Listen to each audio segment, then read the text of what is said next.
Coucou tout le monde, voici pour une deuxième chronique et ça va être sur un thriller de Arnaud Cotteville, La Tour de Sélénique. Arnaud Cotteville est un auteur indépendant qui a publié lui-même son livre sur internet et voilà, ce bouquin pour moi est un énorme coup de cœur et je vais vous expliquer de suite pourquoi vous devez le lire. Alors comme d'habitude, voilà, mon petit carnet m'aide beaucoup parce qu'à chaque lecture je fais mes petites notes et comme vous le voyez ici, il n'y a aucun point négatif que des points positifs, donc c'est tout à ton honneur Arnaud.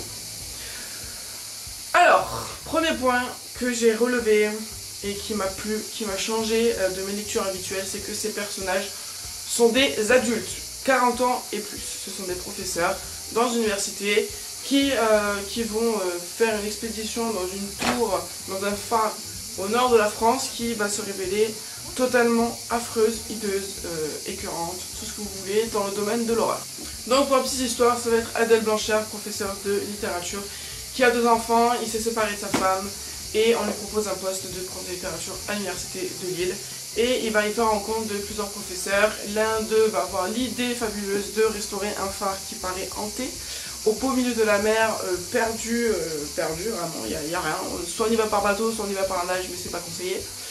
Et moi j'ai vraiment beaucoup aimé ce thriller parce que je m'attendais pas à ce qu'il soit aussi écœurant et aussi addictif. Je n'ai pas pu m'en passer de ce bouquin, vraiment. Voilà, je pense que c'est ma meilleure lecture de ce mois de juin et depuis quelques temps. Donc pour ce qui est des points positifs un peu plus en détail, j'ai vraiment beaucoup aimé donc l'intrigue, donc l'histoire que je viens de vous raconter. Si à ce moment-là ça vous a pas intéressé, c'est que vous êtes bizarre, vraiment. Mais voilà, vraiment l'intrigue est vraiment très bien menée du début à la fin. Comme je vous l'ai dit, ça vous rend addictif dès les premières pages. Parce que voilà, ça mène à la vie privée des personnages, mais aussi à l'aventure, ça mène les deux. Et au final, les deux se rencontrent très bien à la fin du bouquin. Et j'aurais aimé qu'il y ait une suite parce que la fin est vraiment très excellente et très frustrante. Parce que moi, je voulais pas que ça se passe comme ça en fait. J'avais les nerfs et j'avais envie que ça se passe autrement. Donc Arnaud, si tu m'entends, écris une Tour de Sélénique 2 s'il te plaît. Ensuite, autre point qui est vraiment très positif, c'est que donc il a du surnaturel, mais vraiment à petite dose, mais à forte dose en même temps. C'est-à-dire que voilà, il y en a un petit peu, mais les seules fois où il y en a un petit peu, et c'est des trucs de fou. Vaut mieux qu'il y en ait peu, mais que ça fasse vraiment peur que beaucoup, et qu'au final on s'habitue et qu'on n'ait pas peur en fait.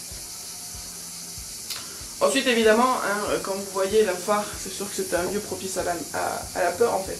Et en fait dans le livre c'est vraiment très bien décrit. Et ça m'a vraiment fait flipper en fait. Parce que voilà, s'il y avait de la mer autour de ma maison, je serais exactement dans la même situation. Et je me dis, c'est vraiment pas cool en fait.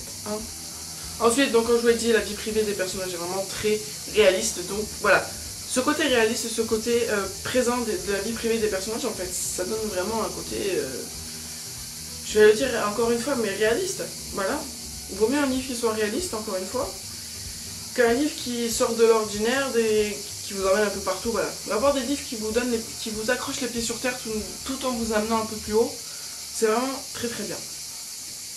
Ensuite, il faut dire que les personnages sont vraiment très forts psychologiquement. L'auteur a fait vraiment un travail exceptionnel sur ces personnages parce que, franchement, moi j'aurais pété un câble.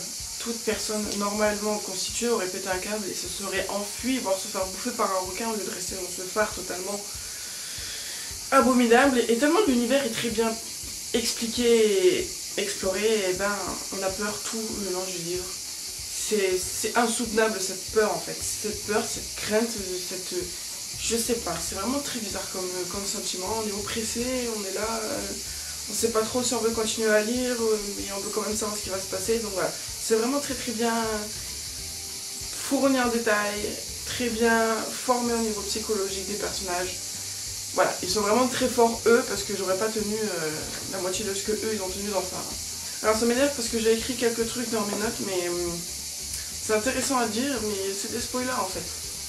Du coup, ça gâche un peu ma chronique, ça m'énerve. Et donc, dernier point positif, c'est que il vous reste dans la tête après lecture. Que vous l'ayez aimé ou non, il vous restera dans la tête. Parce que si vous l'avez aimé, c'est voilà, vous avez kiffé le livre. Si vous l'avez pas aimé, c'est qu'il vous a fait peur. Mais il vous reste quand même dans la tête quand même. Vous voyez le truc? Donc ce livre est vraiment très excellent. Un thriller surnaturel, psychologique, psychiatrique, tout ce que vous voulez, que je vous recommande fortement. Il est vraiment très agréable à lire. Le rythme est vraiment très rapide, les chapitres sont courts. Voilà, vraiment, ce livre a vraiment tout ce qu'il faut pour vivre. Et il fait quoi, 300 et quelques pages, il fait 306 pages. Ça se lit tout seul. Vous n'avez pas à vous inquiéter pour ça. Donc voilà, pour moi cette chronique est terminée. Je vous fais plein de gros bisous et je vous dis à bientôt sur la chaîne pour une nouvelle vidéo.